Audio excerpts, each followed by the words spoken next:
तर नमस्कार मित्रांनो, मी टॅटो आर्टिस्ट अमोल मिरकुडे स्वागत करतो तुमचं आपल्या एका नवीन मिनी ब्लॉगमध्ये. तर मित्रांनो, आज स्टुडिओवरती लवकर आलो होतो कारण आपल्याला करायचा होता एक हँड टॅटू. तर भाऊ आला होता आपल्याकडे स्पेशली राजस्थानवरून आणि भावाला आपल्याकडनंच टॅटू काढायचा होता. तर भावाची स्टेन्सिल वगैरे अप्लाय करून घेतली आणि भावाचा लगेच होता रिटर्नचा तिकीट. तर मग काय भावाचा टॅटू पण कंप्लीट करून घेतला लगेच. तर भावाने काढला होता त्याच्या हातावरती एक उल्फ आणि लायनचा टॅटू. तर हा टॅटू तुम्हाला कसा वाटला कमेंट करून नक्कीच सांगा.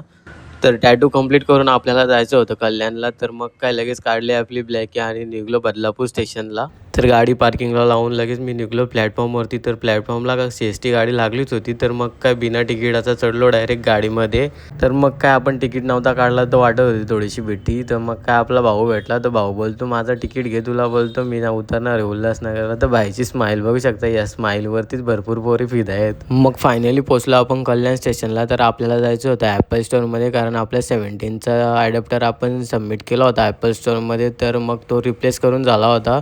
तर 5 मिनटाच्या वॉकिंग डिस्टन्सनंतर आपण पोचलो ॲपल स्टोअरला. तर मग ॲपल स्टोअरमधून आपला ॲडॅप्टर कलेक्ट करून मी लगेच निघलो आपल्या स्टुडिओला यायला कारण आपल्या स्टुडिओमध्ये होती एक अपॉइंटमेंट. तर मग काय स्टुडिओवरती आल्यानंतर लगेच क्लायंट आलेच होते. तर मग त्यांची डिझाईन वगैरे घेतली रेडी करून आणि मग लगेच स्टेन्सिल वगैरे अप्लाय करून घेतली. तर मग लगेच घेतलं टॅटू काढायला आणि 1-1.5 तासाच्या मेहनतीनंतर बाईचा टॅटू पण कंप्लीट झाला. तर बाईने त्याच्या बॅक नेकवरती एक बुद्धा आणि छोटासा कर्मा म्हणून असं टॅटू काढलेला. तर हा टॅटू तुम्हाला कसा वाटला कमेंट करून नक्कीच सांगा.